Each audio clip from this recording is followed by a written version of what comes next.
The NFL playoffs are here. But before we move on to that, join us for our regular season futures recap to find out what we got right and what we completely missed. Plus, expert injury analysis on the biggest injuries that are going to impact wildcard weekend and an NFL betting preview.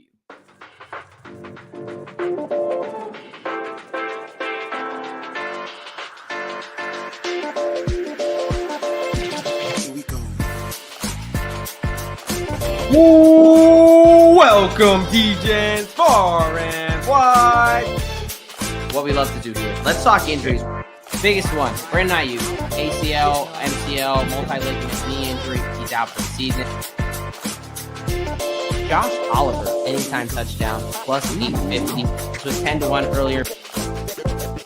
From a Denver standpoint, give me their defense to get in the end zone. Welcome to the official DGen Red Zone Bitching Hour. The only thing I want to bitch about is basically they were so bad that CD was just, he had a decent day.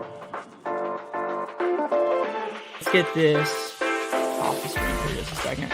I'm going to hijack this. We're going to go to the professor's office hours. Oh! Second here.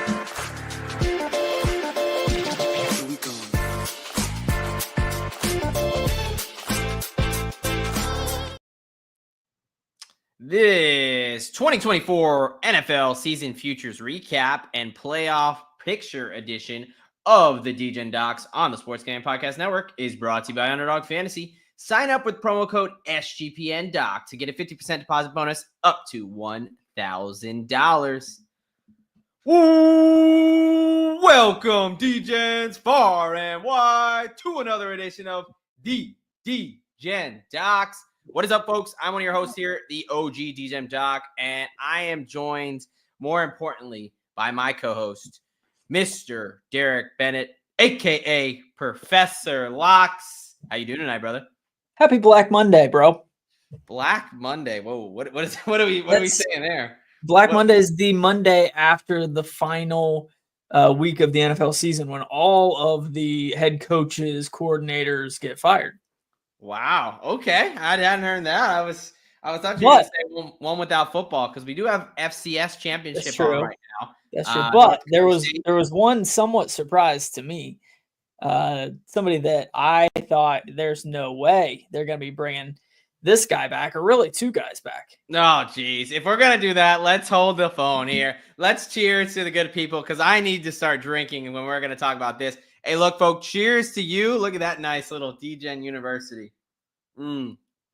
Check that out in sportsgamblingpodcast.com/merch store. Search Sports Gambling Podcast /store. You can get that on over the merch store. I myself got a nice little bit here. I don't know if you can read that. But, the old pops came through for me. There's an F for FU on it. Oh, no. No, it says, what do you say? For your name. Oh, okay. Yes.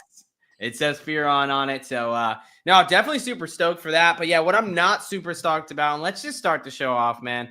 Yeah, I'm going to bitch. You alluded to it. The New York Football Giants have decided to go ahead and bring back Brian Daboll and Joe Schoen.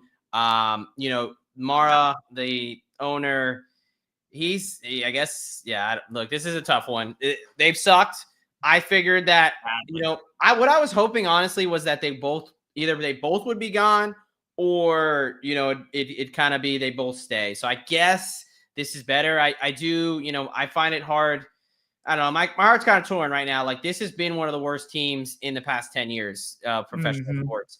Them and the Jets have been really, really fucking bad. And it's been tough as a fan. But on the other token, you kind of stuck them with Daniel Jones, a quarterback who neither of them really wanted, I would say. So how fair was it that they, kind of got stuck with almost a lame duck? He obviously had the injury concerns. Brian Daboll made him look very, at least competent that 2022 season. They went to the playoffs, although a bit fraudulent.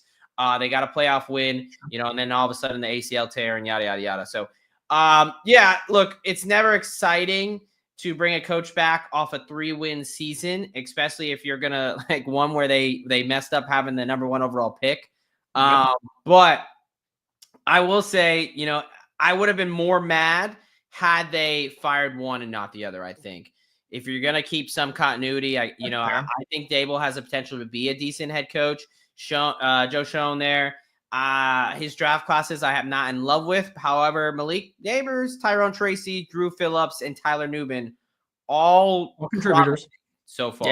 Yeah. So maybe he's turned a corner there. So it just I don't know. I just don't trust Mara, man. It's hard.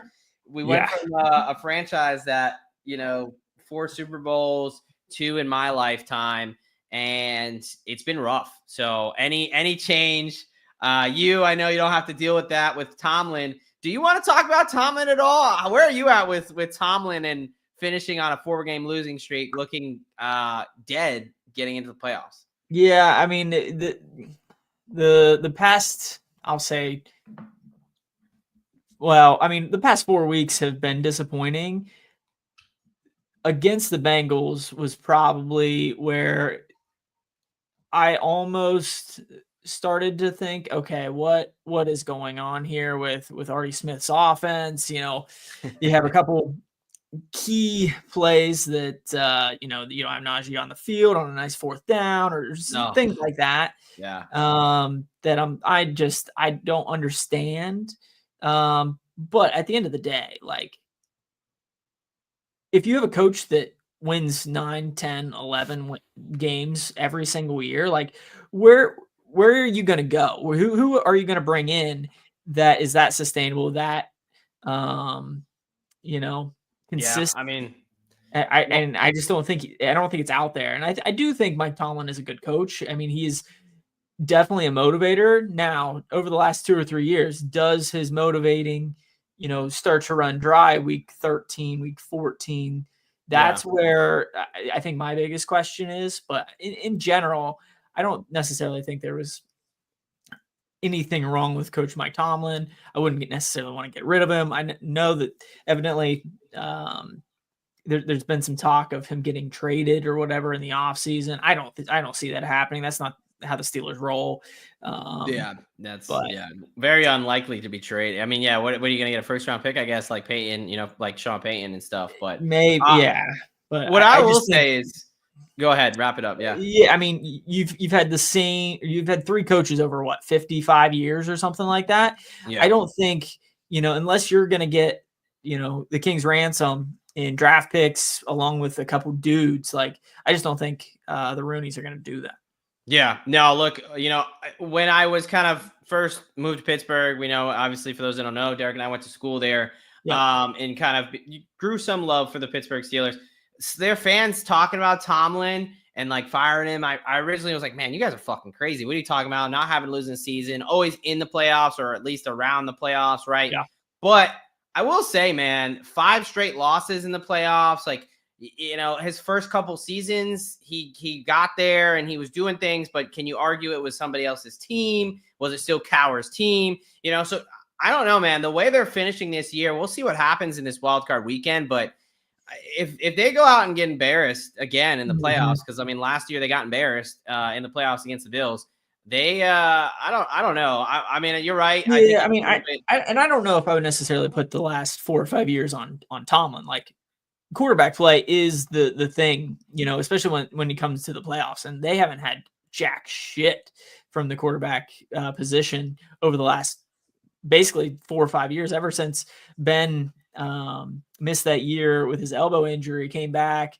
I mean, he wasn't the same. He was aging. He was off city, man. That was he couldn't throw the ball more than 20 yards. Yeah, exactly. But I guess the only thing I'll say, and the last thing we'll say on it is, like, in that stance, does going 10-7 every year, making the playoffs but not really making any noise, is that detrimental to the franchise? Whereas, if you have a shit year because you have shit quarterbacks, and being able to draft a Jaden Daniels, a Caleb Williams, you know what I'm saying? So there's obviously, like, no one wants to go through that, and you have to trust the organization to get it right. Sure. But just an interesting conversation there. I agree with you. I don't think Pittsburgh Steelers fans have the right to be bitching as much as some of us other fans. But I will say that conversation has got a bit more, I've listened a little bit more than I would in the past. Look, folks, it's the bitching hour. This episode's going to be a little bit different, a little bit fun. We wanted to continue with the momentum Monday. One might other be the thing. last Monday show in a while. We'll kind of talk about it. But what we're going to do is we got a couple more things we want to talk about on the top. And then we're going to get into some superlatives. We are going to look at this 2024 season. We're going to talk about, yay, all the picks were out there, but we're going to be bringing it back. Looked at some superlatives, some of the things we got the most correct this year and some things we absolutely missed and fell on our face. Could be a fun exercise. And then we will definitely get into the bread and butter, the injury. Hey, what are the biggest injury news? What's going to impact this weekend? And then we'll wrap the show up by looking at the playoff picture, looking at some of the lines and kind of talking big picture. Obviously, Thursday show, we'll get much more into both the injuries and the picks. But we did want to start off with the superlatives, kind of something fun. One thing I want to talk about really quick before we move on, and I think bitching hour might be, right, although maybe it's not my right to bitch on it, but I will bitch on the behalf of one Mr. Cooper Rush. Dallas Cowboys quarterback, he had in his contract a contract incentive. If he hit 55% of the snaps, that is equal to $500,000. Now, look, these guys make a lot of money, but backup quarterbacks, how many more contracts is Cooper Rush going to get? $500,000 is a lot of fucking money. And he was at 52%. If he would have played this week, he would have hit that incentive. But Jerry Jones decided to get a little bit tight and see what we had in Trey Lance. I don't know, man. You had all these other games if you really wanted to see what you had. I think it's super shitty of the Dallas Cowboys to do that, to essentially say, no, we don't want to pay you an extra $500,000, even though he's filled in kind of nicely, not only this year, but 2 years ago when Dak got hurt as well. I mean, Cooper Rush, as far as backups go, like, he's not great, but he's definitely in the top, 25%? I mean, we saw what Tyler Huntley fucking looks like. Like, right. I think Cooper Rush is he's serviceable. I mean, he definitely steps in there, and they end up winning games with him. A couple years ago, I think he was like, 4-1 or something like that as a backup. And then this year, I think he was probably around 50%. I guess I didn't look into it as far as the record with Dak, but I mean, they were losing the team before Dak went down. Exactly. And they were competitive, right? There wasn't a huge drop off. Like, I mean, I know the Dolphins, just because they're fucking frustrating. They let Tyler sidebar. Devon A-Chain averaged 11 yards a carry, a touch. Mike McDaniel only gave him 11 rushes, 0 catches out of the backfield. He let Tyler fucking Huntley throw the ball 41 times, and that was miserable. So, like, I don't know, man. I think that was super wrong of the Dallas Cowboys to do that to Cooper Rush. You see guys like Tampa, and the fucking Bills taking care of their punter. They punted on the 39-yard line, which I appreciate them because I did cash New England Pats money line, so that was nice. Well, and then they bring in James Cook, on the goal line, make sure he gets So there's organizations like that who are super pro player that I think is very attractive to free agents. And then these shit bags that are like, hey, man, we've relied on you when our guy's been down. You've kept us competitive, but we're going to see what we have in Trey Lance. Like, I don't know, man. I just think that if you're going to do that, do it sooner. Don't do it with that looming like, oh, cool, I'm going to make, an extra $500,000 because I played this amount of snaps. Oh, by the way, we're going to bench you for no other reason than we want to see what we have. So just wanted to bring that up. Another reason to say fuck the Dallas Cowboys.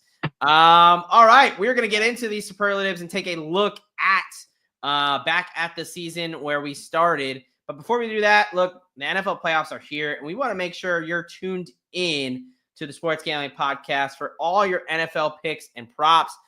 This is a little bit of a plug for the main flagship there, the OG Sports Gambling Podcast that started it all. Make sure you guys check them out. I know they just did a recap episode last night. I've been getting some weather over here, so I've been not quite snowed in, but not having to go to work, which is nice. So I jumped on the recap show last night, shot the shit with some of the guys.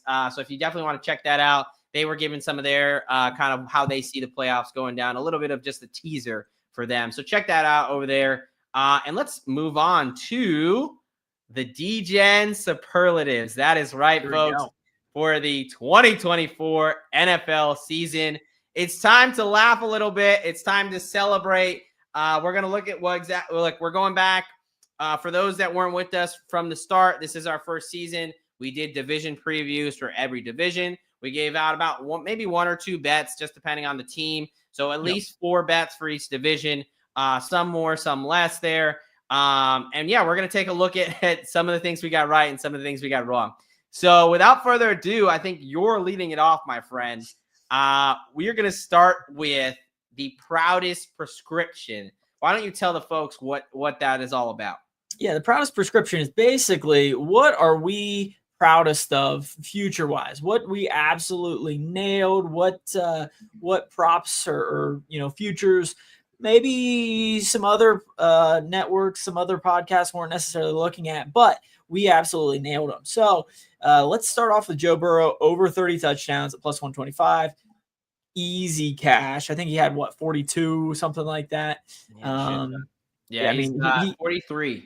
43. 49 interception. Gosh, man. He absolutely blew over this number. I can't remember exactly when this cashed for me, but that was a nice one. One that hasn't cashed yet, but I would be hard pressed not to think that it won't, or that it won't cash, is Jaden Daniels, Rookie of the Year at plus 550. He has been night and day better for the Washington Commandos. So with Jaden Daniels still out there, I am fully expecting to cash that here in a few weeks. No team to go worse to first. This is the first time this has happened. I can't remember timing wise, but first time in quite a while that a team hasn't finished in the bottom of the division and rose all the way to the top. So hit that at plus 260. Did anyone get close there? I know you said the Bengals were one of your sweats. Yeah, the Bengals were.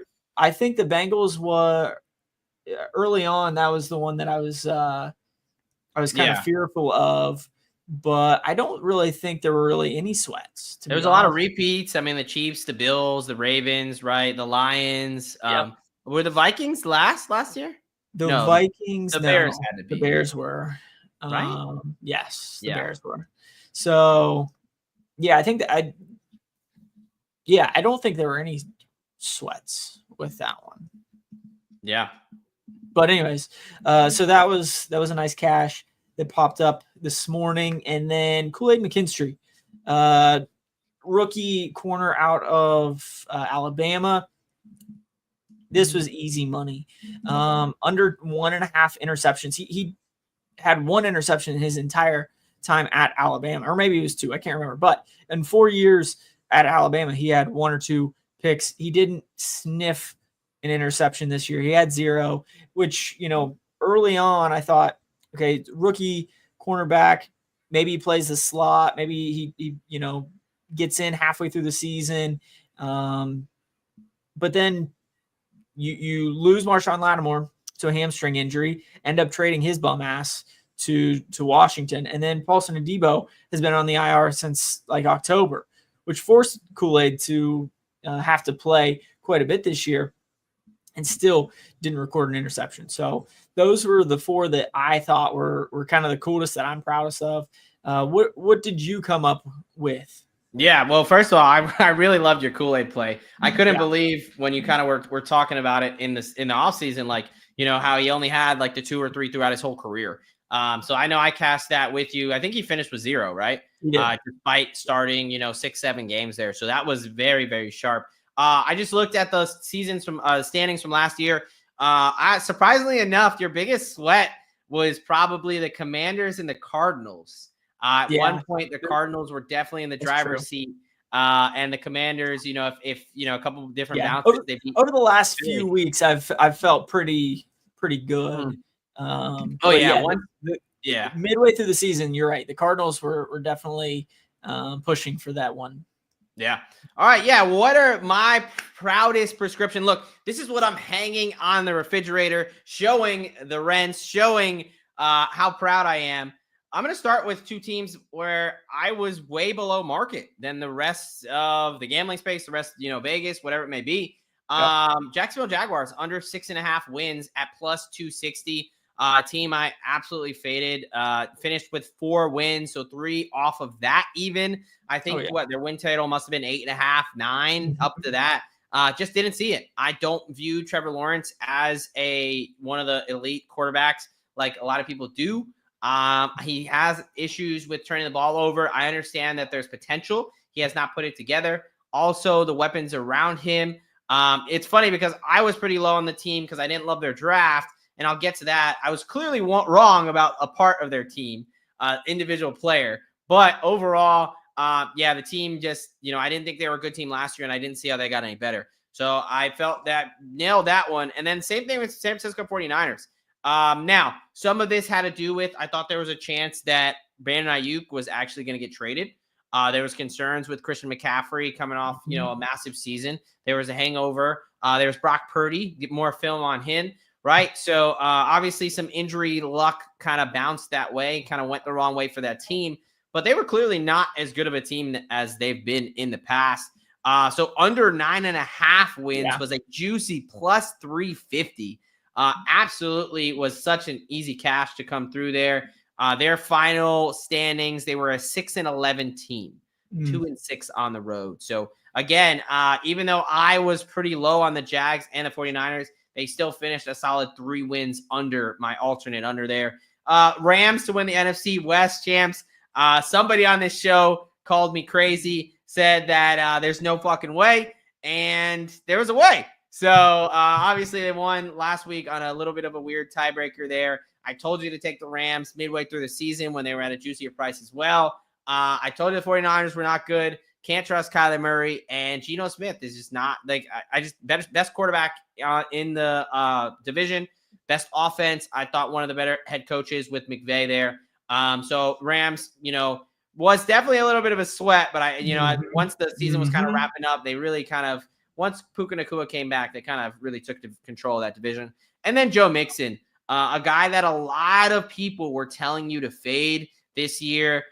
He cashed this pretty early. He definitely did not end the season as well as he started, but he finished with over 1,000 yards rushing on the season. His number was 875.5 there for Joe Mixon. Somebody that I told you to draft. Hopefully you did. He had a lot of touchdowns. It definitely paid dividends there. Everyone really just kind of jumped to Nico Collins, Stephon Diggs, and Tank Dell in that offense. But, Joe Mixon, if you're going to be a prolific offense, which they really weren't this year, they started off well, but no, I would argue Joe Mixon was probably the highlight of their offense this year, to be honest with you. I mean, their passing game took a big step back. But let me touch on just a couple of these. Definitely a short play on the Niners, fading them coming off of that Super Bowl loss. What else was I going to say? Jags or Rams? I can't remember. There was something. All right, well, I'll let you. Just lost it. Clearly, it wasn't that important. No, it'll probably come back within our next superlative. Yeah, that's fucking fine. All right, we're going to move on to the next segment here. And this one's a little bit fun. Look, we talked about, hey, we're super proud. We're beating our chest. We got this right. Now we're going to be honest and talk about what we got dead fucking wrong. This is our dead on arrival. I will be starting us off. Hand up. I fucked up. I apologize. I don't really apologize because looking back at the first one, I would do this one again. But Mr. Benedict Barkley, a.k.a. Saquon Barkley, under 6.5 rushing touchdowns. Clearly, I was betting with my heart on that one. As a Giants fan, him going over and being a traitor to the Eagles. Look, good for Saquon. He stayed healthy. Obviously, he hit the 2,000-yard mark. He had 13 rushing touchdowns on the year. He added 2 touchdowns through the air. But, obviously, hitting that 13, he more than doubled that rushing touchdown number. Obviously, I kind of thought they were going to run a lot of tush push. They still did. He just stayed healthy, and that offense really kind of popped on the ground. So Saquon Barkley, under 6.5 rushing touchdowns. Hand up. Terrible fucking bet by me. Next up, I know we both ate shit on this one, man. Yep. Fucking Aaron Rodgers and the New York Jets. And like, we kept trying to tell ourselves, like, man, but they got Devontae Adams, but they got Breece Hall, but they got Garrett Wilson, right? And it's just like, we saw it last week against what was really a pretty solid Miami pass defense. They torched them. I mean, they kind of were getting whatever they wanted on the ground, through the air. And obviously things did not come together for the New York Jets there. They finished. One of us hit on the Jets last week. I can't remember who that was. Okay, well, yes, last week, yes, you got me. But we were both dead fucking wrong on this one. No 5-12 to finish the year. Just pitiful. Las Vegas Raiders to make the playoffs. I liked Las Vegas this year. I figured, look, they finished strong. They played hard for Antonio Pierce last year. I think they can ride that momentum. Gardner Minshew, right? I mean, Pro Bowler Gardner Minshew. Yeah, that was dead on arrival. I mean, they were frisky. They beat the Ravens in week 2, I believe. They were a little bit frisky to start the year, but yeah, Zamir White never had a chance. Christian Wilkins went out for the season pretty early. Max Crosby became like all they had on defense. And yeah, they just had terrible quarterback play. Aiden O'Connell sucks. Ritter sucks. Minshew sucks. Antonio Pierce, he sucks. So 4-13, clearly way out of the playoff race. Wrong on that one. And then the last guy I was absolutely wrong on, Brian Thomas. Brian Thomas Jr. Man, did I do wrong in fading this guy. Under 4.5 touchdowns. It was part of the reasons I was low on the Jags. So that helped. But overall, definitely a miss on Brian Thomas Jr. I believe he finished leading the league leading rookies in receiving yards. He was up there in the ranks there. I just want to pull up his touchdowns. He finished with a stat line of 87 catches, 1,282 yards, 10 touchdowns on the year for Brian Thomas Jr. So obviously missed the mark on that one. And that one was one that we were on opposite sides of to start with. One of us hit that. I think it was -110, -120. I can't remember. But yeah, that was a pretty early future cash too. Oh, yeah. I think the first if only the Jags team as a whole played like Brian Thomas Jr. Yeah, they'd be that. I mean, he's a dog. Like, if we're being honest. I mean, that dude. Yeah. So I knew the first week or second week, I was like, oh, I was wrong on this dude. This dude looks just as good as he did in college. So that's my hand up, dead on arrival bets that I gave out in the offseason. Hey, before you jump to mine, can we also touch on your Benedict Barkley play? One of us took Barkley to score 3 times against the New York Football Giants, assuming that he would get two games. I thought that was a pretty much of a lock. But, you know, when the guy rushes for 2,000 yards in the first 16 games, he doesn't even give a chance. So that was just kind of a stab. That was unfortunate, but I can't say I'm mad about it. So, I mean, honestly, just really quick sidebar. That was best case. Barkley didn't break the record against the Giants, and we still lost to not fuck up our draft. Yeah. I was even pushing like, dude, fuck the record. Like, let them have it. As long as we don't somehow beat this Eagles team and screw up our draft position. Yeah. I kind of conceded. Like, I thought, I was like, man, I thought let's have it. So best case scenario there. But yeah, unfortunate that the Eagles were good enough where they did not need to play anyone this week. So, all right, what do you got? What was your absolute misses for this NFL season?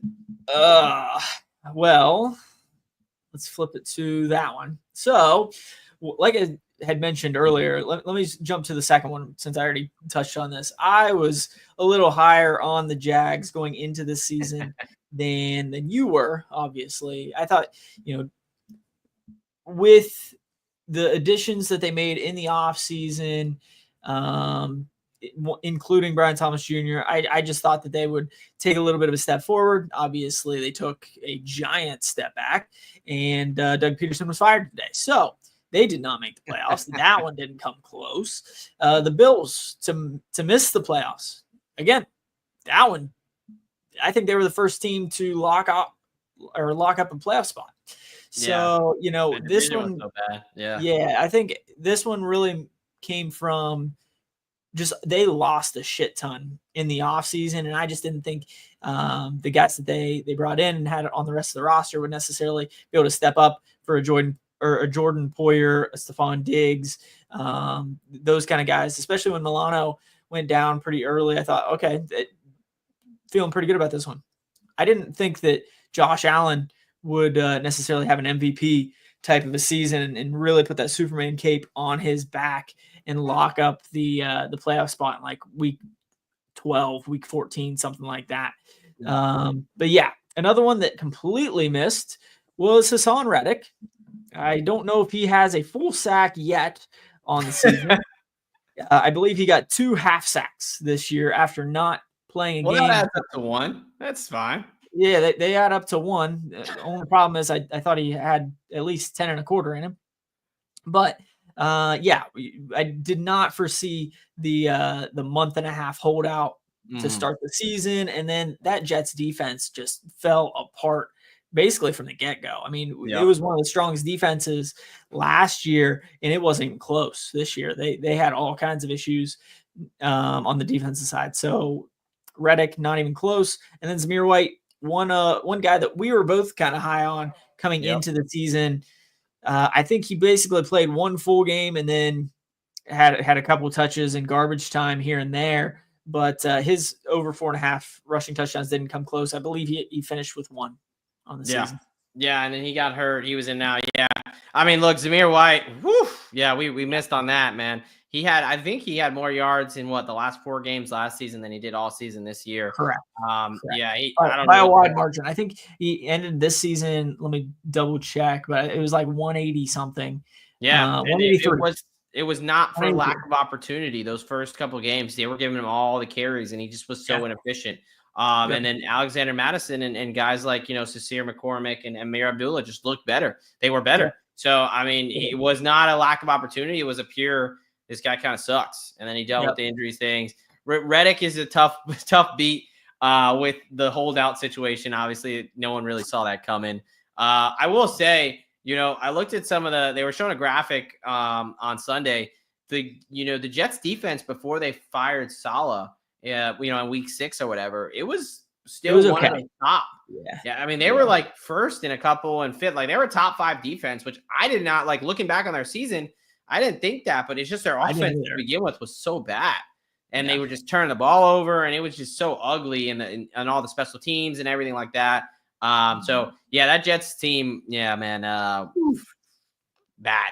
But all right, let's get into our last superlative. Then we will talk injuries and look at a preview for the NFL playoffs and get on out of here so we can enjoy the end of this FCS National Championship. This last one's the fun one. It's why we gamble. It is what makes us degenerates. It's the sweat, baby. Check the vitals. What were our biggest sweats for the 2024 NFL season? Things that ultimately came through, but it was a hell of a ride. I'll start with the game 272, man. When I placed that Detroit Lions to win the NFC North at plus 150 on August 28th at 11:51 p.m., I did not think I'd have to wait the entire fucking season for this to come out.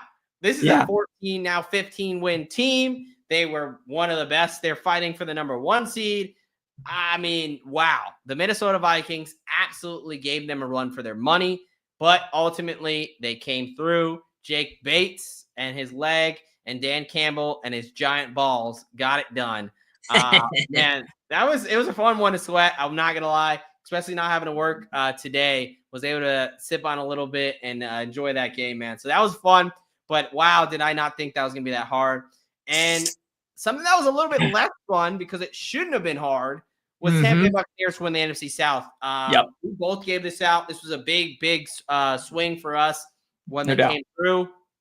But yeah, I mean, look, I know you have it, so I'll talk and then I'll let you talk about it as well. Sounds good. But they went 0-2 against the Falcons in 2 games they should have won. I mean, they went to overtime with the one. They had all the opportunities in the world, really, in both games. Definitely the one that went to overtime. I don't know how they messed that up. I think they were up, and it was either a penalty. They could have ran the clock out, something wild like that at the end. And then, the Commanders come through. You lose to Dallas with barely, like CeeDee Lamb has 1 arm. They don't have Mike Hart. Like, what are you doing?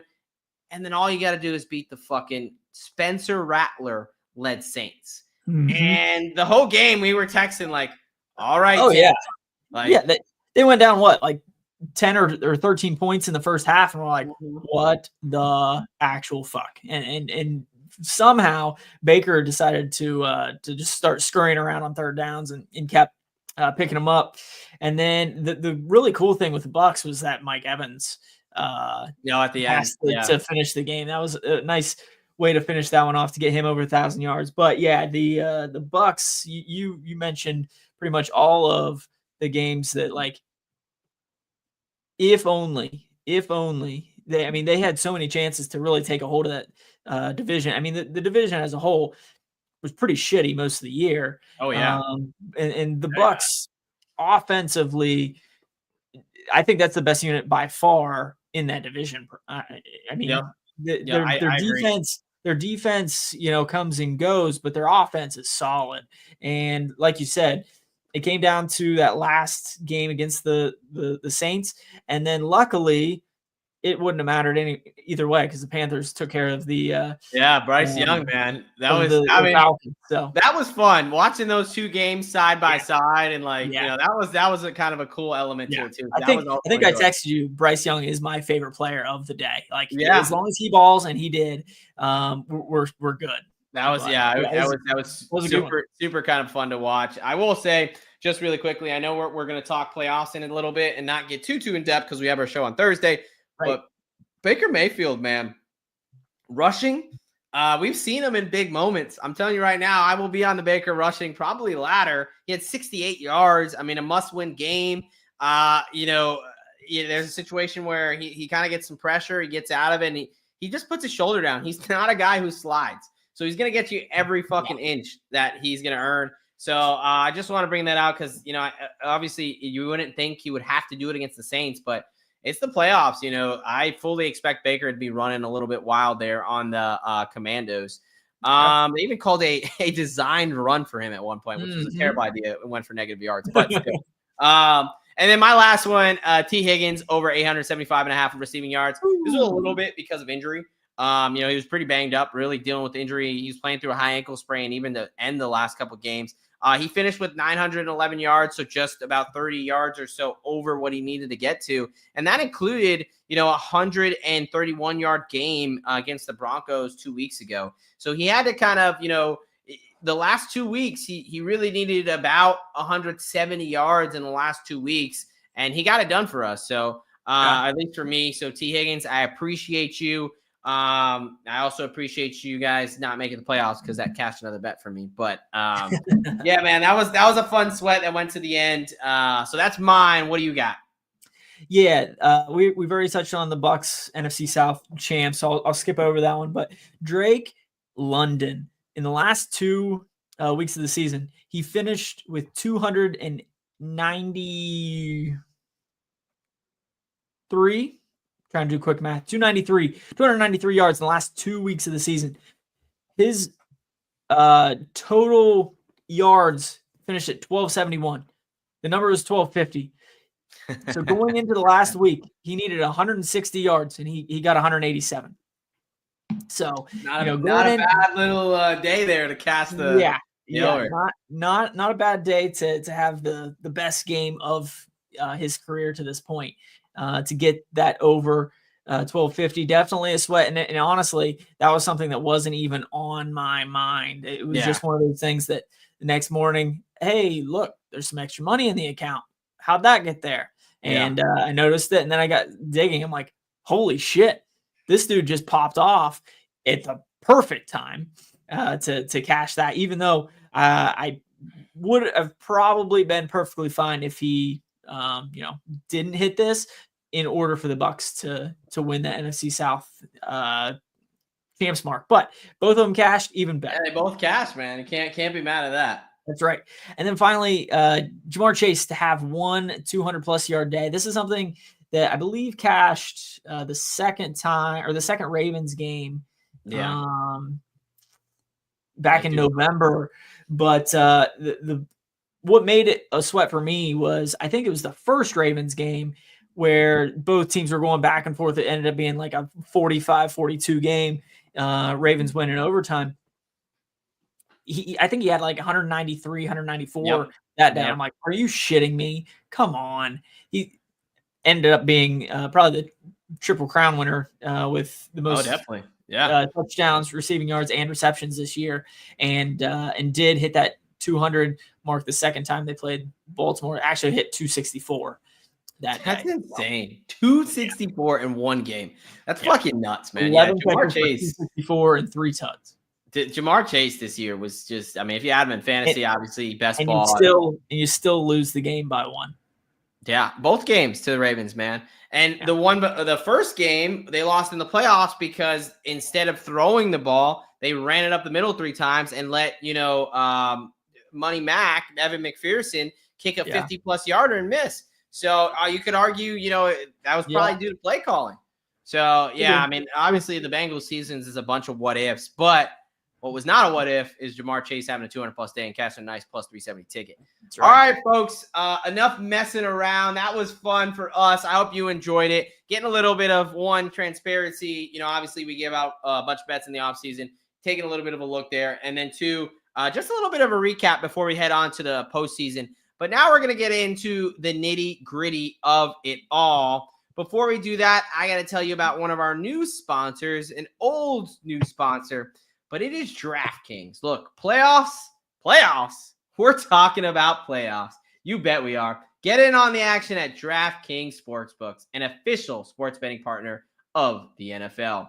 Scoring touchdowns is key to winning in the playoffs, and you can score big by betting on them at DraftKings, the number 1 place to bet touchdowns. Ready to place your first bet? Try betting on something simple like a player to score 6. Go to DraftKings Sportsbook app and make your pick. We also have, of course, new download the DraftKings Sportsbook app and use promo code SGP. That's code SGP for new customers to get $200 in bonus bets instantly when you bet just $5 only on DraftKings Sportsbook. The crown is yours. KNG.co/audio. Gambling problem? Call 1-800-GAMBLER. In New York, call 877-8-HOPE-NY or text HOPE-NY 467-369. In Connecticut, help is available for problem gambling. Call 888-789-7777 or visit ccpg.org. Please play responsibly. On behalf of Boot Hill Casino and Resort in Kansas, 21 and over, age and eligibility varies by jurisdiction. Void in Ontario. Bonus bets expire 168 hours after issuance. For additional terms and responsible gaming resources, see DKNG.co/audio. Gambling problem? Call 1-800-GAMBLER. In New York, call 877. All right. Let the robots take care of that one so I didn't mess up the disclaimer there, but definitely go check out DraftKings. And we're on to the playoffs now. We've done looking back in the rear view. It is time to look forward. It is time to make some money on the rest of this NFL season. And we're going to start with the injuries because that's what we do here. So let's go through some of these biggest injuries here. Some of these guys, we have a lot more information, some more to follow, right? Yep. So let's start with the guys that we do have some information on. The first 2 up top are going to be the most simple, and they're on the same team. Jordan Love for the Packers, he's going to be perfectly fine, guys. He basically hit his funny bone, or a defender hit his funny bone with the helmet. Everyone knows, feels shitty during the moment, but after, 10 minutes or so, he's fine. He was able to throw on the sidelines. If there was an actual game that mattered, they said they would have put him back in the game. Obviously, let's look at practice Wednesday, but I have no doubt he's going to be out there and he's going to be fine come this game against the Eagles on, I think they play Saturday or Sunday. Come this weekend. I don't remember.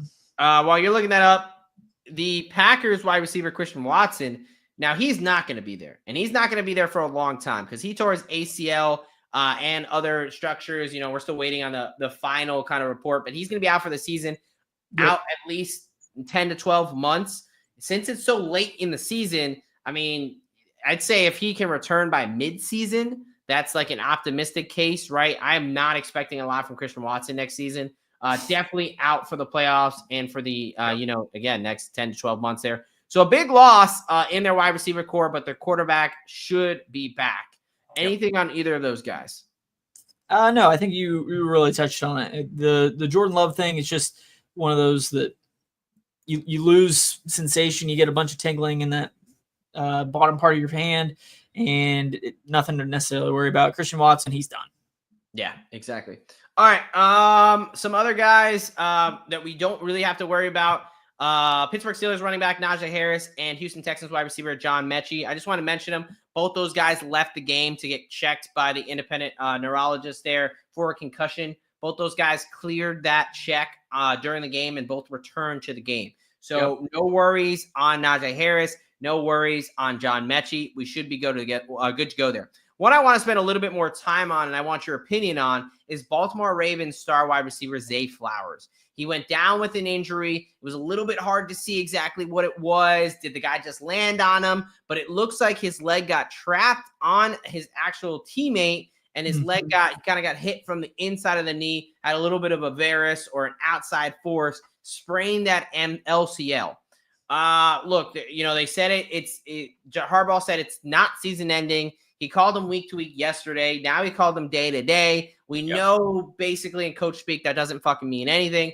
But I think grade 1 LCL sprain, typically a 2 to 4 week recovery timeline. Is there a shot Flowers plays on Saturday? And if so, how effective will he be? I think this might end up being like a Chase Brown situation, kind of like we saw last week. Chase Brown had the high ankle sprain. Yeah, he's going to try to give it a go. Didn't practice all week. He did a couple, very, very light agility kind of change of direction kind of things on the field. And there's a couple videos out there. He was going, a third speed, and he was like, fuck this. No way. With the Flowers thing, I wouldn't be surprised if it's a similar situation, especially on a short week, or I guess it's not a short week for the Ravens, but for that Saturday game, could he suit up? Potentially. I don't expect him to be the normal, quick, elusive Zay Flowers that he normally is. Yep, I'm right there with you, right? We talked about with Chase Brown. Hey, look, I don't expect a lot. If he plays, I gave out the under 68.5 yards, fade his numbers, right? That's kind of where I'm at with Flowers there. We'll have to see how high they hang the numbers. For Chase Brown, it was most close to what is normally would be. We'll see for Zay Flowers. But, yeah, I'm with you. I think I'd call him almost doubtful at this point. If he's going to be out there, he's going to be a shell of himself. So I would not be surprised if he does not play, honestly, with this one. The Ravens probably feel they can beat the Steelers without him. And I just don't think he's going to be able to be effective. Even the following week, he's going to be somewhat limited. But 1 week out is going to be very difficult. So I think we're on the same page there.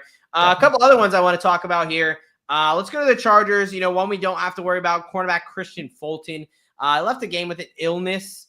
He should be fine, whether he need an IV or was sick or whatever like that. But typically, unless he has pneumonia or whatever. I can't remember unless it was something kind of crazy, right? That we see rarely.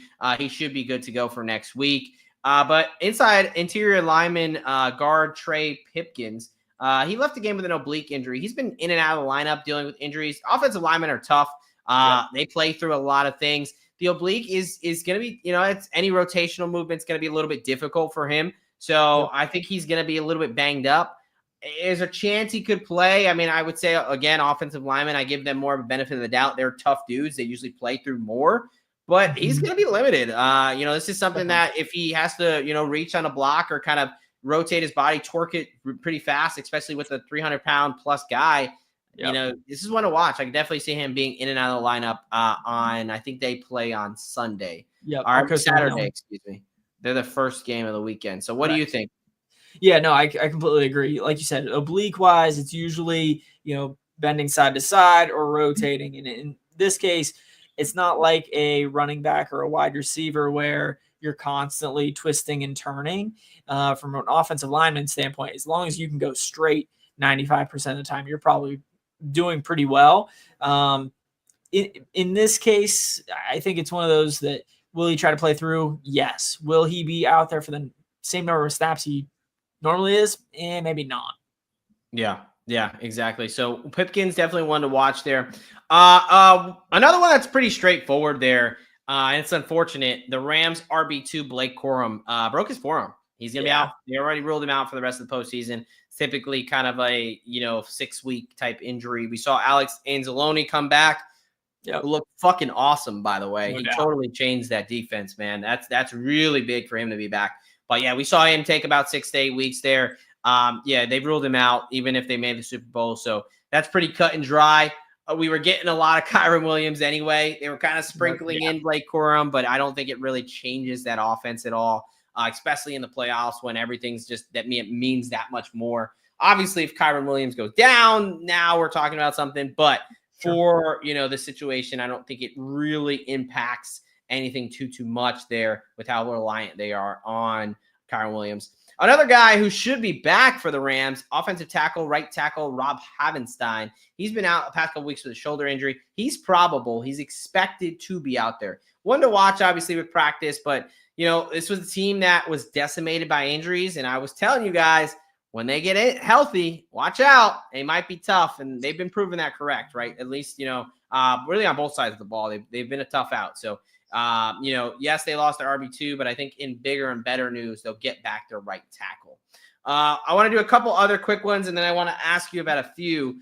So, Amari Cooper, no injury here, but he kind of asked to be away from the team with a personal issue. He wasn't out there last week during the game. He's still not back with the team yet.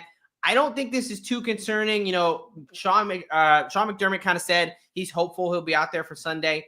Mm-hmm. He wasn't, very kind of speaking in definites, which is a little bit kind of weird. It's a playoff game. Right. So obviously we can only speculate about what's going on with Amari Cooper, but just wanted to keep an eye on because I'm kind of shocked that it was even like he's hopeful. Like, I mean, it's the NFL playoffs.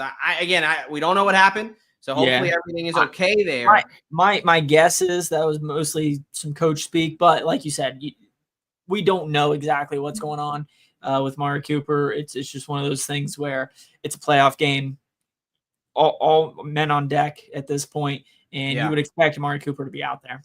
Yeah. All right, a couple I want to ask you, and then I'll throw some out there. Just keep an eye on, and we'll move on to our kind of playoff preview there. Jalen Hurts, Philadelphia Eagles quarterback Jalen Hurts. I think we need to dispel some things. Really, this is kind of like everyone fucking breathe for a second, right? So we came out today. He's still in the concussion protocol. Yes, of course he fucking is, because they haven't practiced yet. In order to clear the concussion protocol, you typically need a limited practice and a full practice. So the fact that today, on Monday, when the Philadelphia Eagles are not practicing, the reporters are saying, Sirianni said he's still in the concussion protocol. I view this as a non-issue. Now, if he's not practicing in any capacity on Wednesday, issue.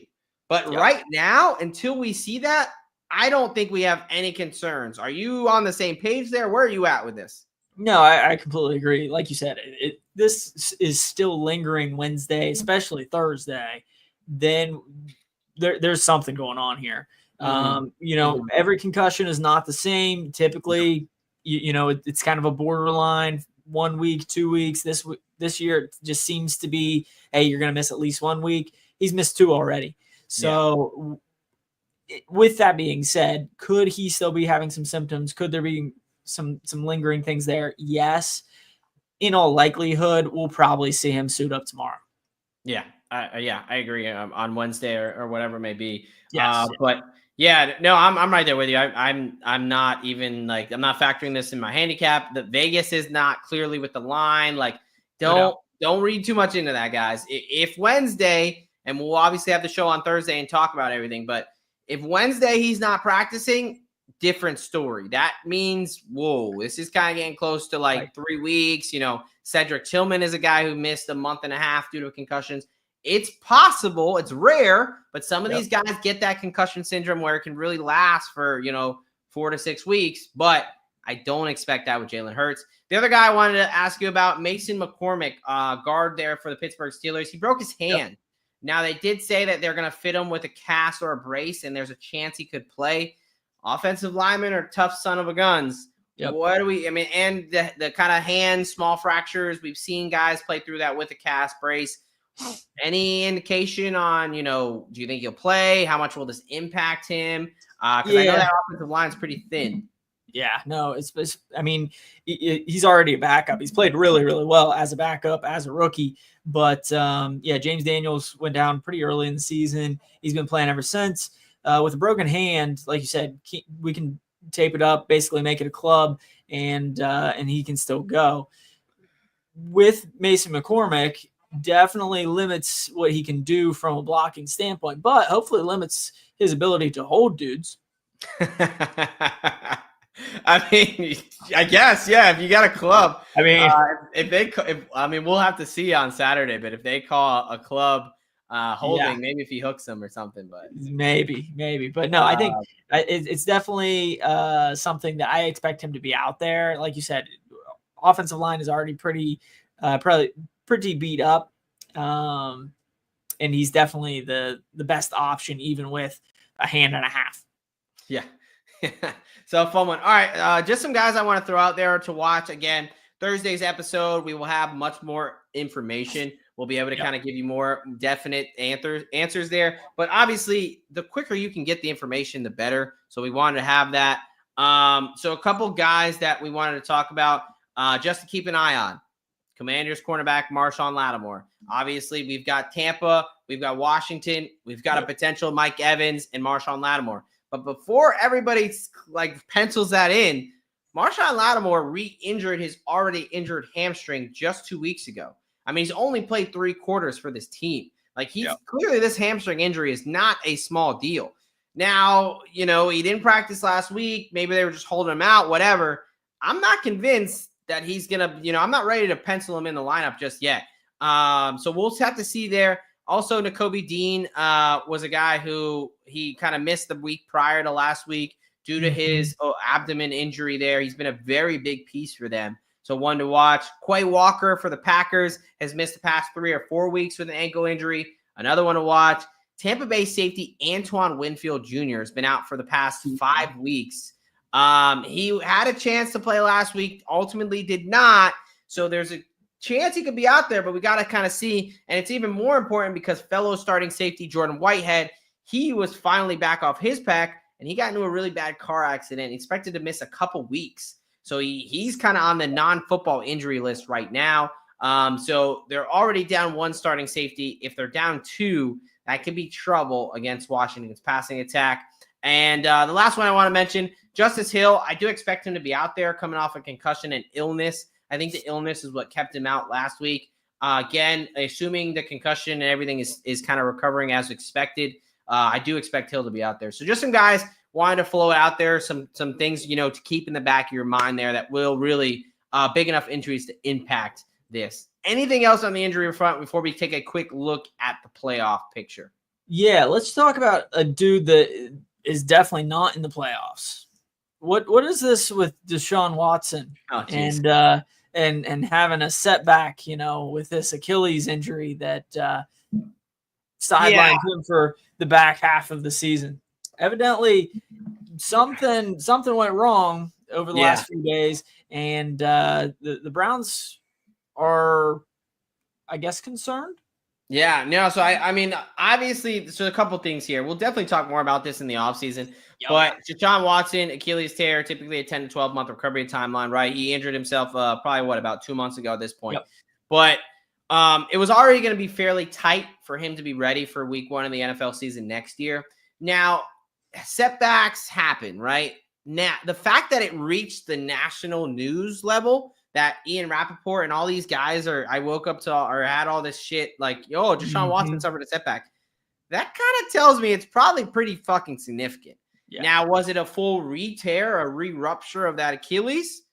I mean, those happen. I don't know. We can't really confirm or deny anything right now, but I did want to say that, look, the fact that it has reached this level of significance when the Browns are so fucking far away from the playoffs, that probably means it was pretty significant. And why it matters is because they picked number 2 overall. Yeah, so, because the Giants picked number 3 overall, and you're concerned that they're going to take either Cam Ward or Shadur Sanders. Well, if the Titans take Cam Ward or Shadur Sanders, and then the other team, if both those guys go 1-2, the Giants are kind of fucked. So that would not be good. So we'll have to see more on Deshaun Watson. I'm sure we'll be telling you more once we get closer to basically once we confirm kind of what the hell happened. And we'll let you know how serious it is or not, because obviously that's going to impact things. I mean, this is ways away, but when we start talking about betting on the NFL draft and things like that, that will impact what the Cleveland Browns are going to want me doing there with the quarterback position. All right, let's move on here. Let's talk about this playoff picture and get the hell out of here. But before we do that, I got to tell you guys about one of our sponsors, Underdog Fantasy. That's right, Underdog Fantasy. They've got pick'ems. They've got college football playoffs. They've got NFL playoffs. They've got it wherever the hell the NBA is at right now, NHL, MMA.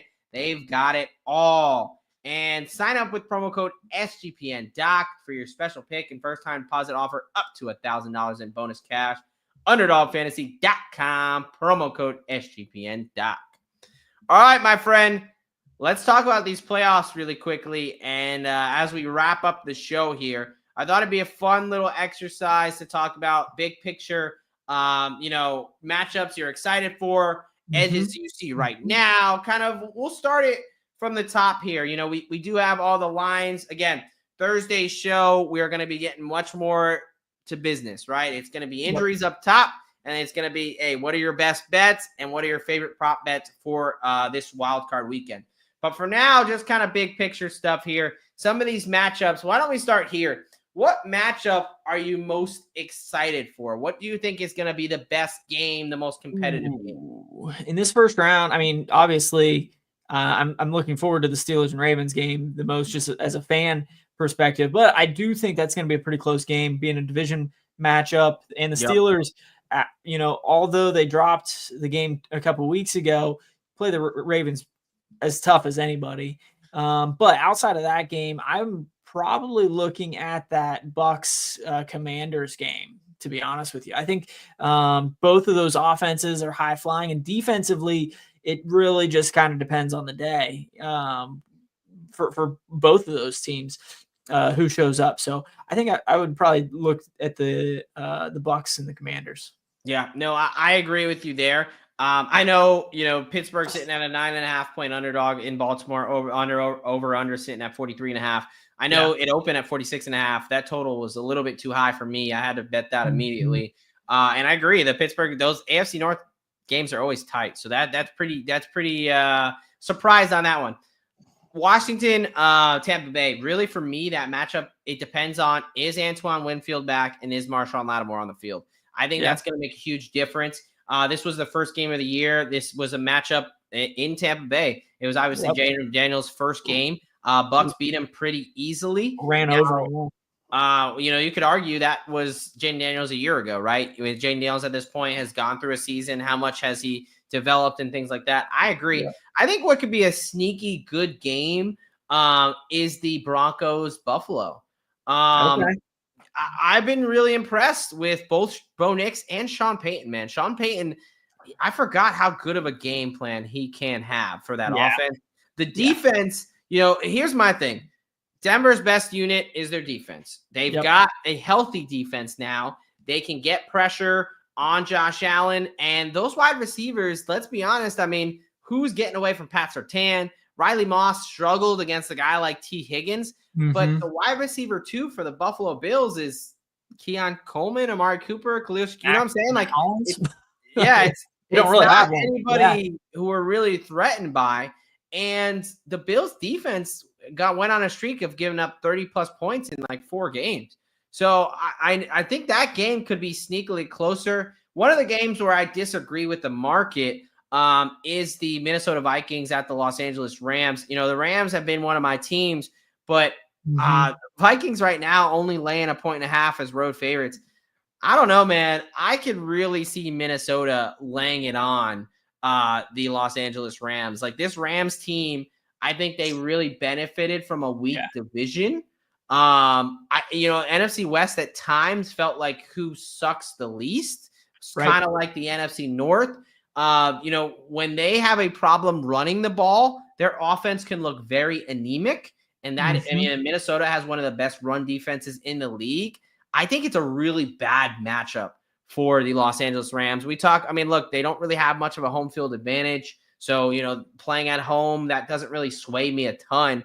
I know everyone just got done looking at, this last game, and it's going to be very kind of ingrained in people's head. Wow, Sam Darnold sucks, whatever. But I think that Aaron Jones is going to be able to get loose on a very bad Rams rush defense, and it's going to make Darnold's day a bit easier there. So that's one that I disagree with. Is there anyone that you're like, man, looking at these lines here, like I just don't agree with where Vegas is at with it right now?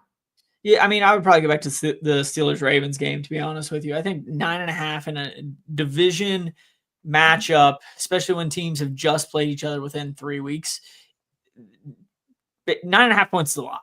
especially with this rivalry. And I mean, until that game a few weeks ago, I don't think that game had been decided by more than a touchdown in like 4 or 5 years. Yeah. And, I think, yes, the Steelers come limping into the playoffs, losing 4 straight, but, Baltimore potentially just lost their number 1 wide receiver. And besides a couple turnovers, the Steelers were playing the Ravens pretty tough. And then it just got kind of lopsided, just game script wise. The Steelers are just not meant to come back from multiple scores. And it got kind of ugly there. But yeah, I think that one's going to be a little bit closer than what the line's telling us, but we'll see. Yeah. The other one I want to talk about really quick that I think could also be a blowout is the Chargers heading down to the Houston Texans, man. Houston Texans. Now, again, this is going to be a very chalky play.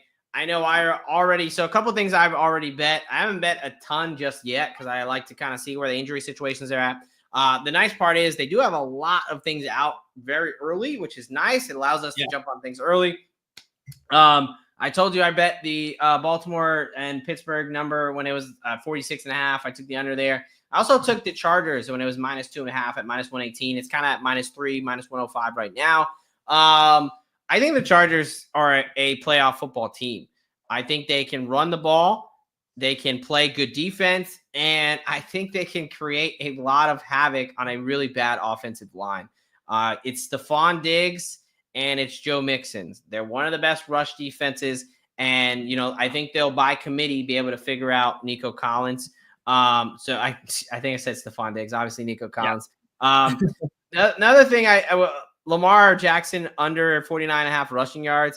I mean, Pittsburgh, we talked about it last time they played. The number they hung up was, I think, like 48.5. Pittsburgh had only let up 43 yards on the season to quarterbacks. It's what they do. They really are well. So those are the ones I've jumped on already. Mm-hmm. Is there anything that you've kind of like been like, man, this is just too nice, I have to get on this number right now? No, I don't think really anything else without giving away too much. Got to keep some of the secrets held back for the Thursday show. We can't give it all. So the last thing I will ask of you, and then we will get out of here. All the answers to the test. Come on. Yes, Professor, I understand. So, look, the last thing I want to talk about, and then we're going to get out of here. Who wins the Super Bowl? And then who is your dark horse for the Super Bowl for this 2025 NFL playoffs? Ooh, I think Super Bowl matchup ends up being the Bills and the Eagles. Oh. And I think you're going to have a sad day come Super Bowl Sunday, to be honest with you. You're picking golly. Yep. Wow. The Philadelphia Eagles fly. Really? That is a legit pick from you. I think so. Wow. Yeah. Okay. Yeah, I yes. Wow. Eagles. I'm a little bit shocked, but okay. I mean, look, they unbiasedly, they run the ball well. They've been playing really good defense. That travels no matter where you are. They're obviously the number 2 seed. They're going to have home field advantage. I think Lincoln Financial does provide home field advantage. I don't like them, but Philadelphia Eagles fans are passionate, so I somewhat respect them, even though fuck Philadelphia all the way. But no, I don't see that happening. So I gave out the Detroit Lions to be my Super Bowl winner at 12-1 to begin the season. I'm not going away from it with the number 1 seed. I saw a stat yesterday, actually. It was like, the percentage of number 1 seeds that make the Super Bowl, 55%, with 25% of them winning. The 5th seed, which if they would have lost, they would have been in, it dropped down to like 5% and like 2% of winning. It's a massive difference, right? You get the bye week. You don't have to play that first week. Nothing crazy happens. And you get the worst seeds. And then if we go down to the minor leagues, that didn't really work out so well. Well, college football is college football, man. You know that. So I do like the Lions. My dart throw, I gave out the Bucks at 80-1 to begin the season. I think my dart throw, I'll go to the other side of the bracket. I'm kind of between 2 teams in the Broncos and the Chargers. I think that, it's a very simple recipe. I was looking at the Chargers. as well. Broncos wise, I just don't think Bo Nix can carry you 4 games. That should be the deciding factor. You're right. I think the Chargers, that would give them the edge. But, if you can run the ball and if you can play good defense, you have a chance, right? Yep. Obviously, assuming they win and, let's say the favorites win, you have a Buffalo-Baltimore matchup, and then you have a Chargers-Chiefs matchup. It is hard to beat a team 3 times, right? Yep. Divisional opponent, if they can beat them, then, who knows what happens between the Buffalo and Bills, whatever. I obviously like them, without giving too much away, like them in the first round, right? So the Chargers would probably be my dark horse outside of the Bucs. I just don't think the Bucs defense is there to win a championship at this point. But I am going to stick with the Lions. You're just writing the NFL script. Do you have the script? If I had the script, Jim Harbaugh somehow wins a national championship last year, wins a Super Bowl this year. I think the Khakis are going to have to wait 1 or 2 more years until they get a couple more pieces. But I don't know, man. I see your line of thinking. I see the train of thought there with the dart throw with the Chargers. Like I said, I would throw that one out there too, just for the path that they have. We've kind of all gotten into the, tracking the college football bracket and trying to find the easiest path to get to the championship. You can kind of do the same thing here. The Chargers probably face the worst team coming into the playoffs in the Texans to lead it off. And then they follow that up with a division matchup. And like you said, it's hard to beat a team 3 times, but yeah, no. All right, man. I think that's it. We had a nice, fun, off the script episode. Appreciate everyone who was still hanging out with us at the hour and 11 mark here. Obviously a little bit longer. No Monday night game that we're missing, but we'll get it back next week. Hey guys, look, we appreciate you hanging out with us. This week, Thursday night, as always, 7:15. We'll be going live on X and YouTube. That's the big one. That's where we're going to give it out. We're going to get right to the injury stuff. Then, best prop bets, best bets. Let's make some fucking money for these playoffs. Do you have anything for the good people before we get on out of here? No, I think you've really already touched on it. But if you're looking for the answers to the test, come out Thursday.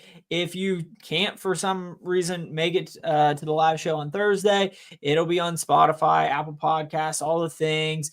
The DGen doc usually throws out a shit ton of stuff on X. We throw out some stuff on TikTok, Instagram from time to time too. So make sure you're following us on all of the socials. Yes, sir. All right. My co-host alluded, look, as a new show, we appreciate every like, every comment, every subscriber, every download, every rating. If you're at this point in the show and you've either learned something, you've just enjoyed shooting the shit, we appreciate you. And it takes you 2 seconds to be able to let us know. 5-star rating, a like, a DM. Hey, you guys aren't complete fucking idiots. We'll take it. But look, guys, it's been a fun show. We really appreciate you letting us do this here. We're back to business on Thursday, normal time, and likely for the rest of the playoffs, we'll probably only do 1 show, but we'll make sure we're getting this information out to you. I will be on with Moonoff tomorrow, talking some prop targets and some early stuff there. So check that out. It'll be on this channel as well. And then I'll be back with my boy Derek on Thursday, and we're going to bring you some winners, man. So you know what they say. A lock a day keeps the bookie away. And here at the DGen Docs, we've got the prescription. Hey, look, folks, everyone stay safe out there with the snowstorm and all of that. And don't forget to let it ride. What's up, DGens? Doc here. As a proud member of the U.S. Army and a lover of football, sometimes those two things cross over on here. But as you probably already know, as a lowly captain, these are just my opinions. These are not opinions that are representative of the entire DoD or the U.S. Army. The same thing goes for any references to any commercial products or hyperlinks. Again, that does not constitute an endorsement from the DoD or the Army. I hope you enjoyed the show, and as always,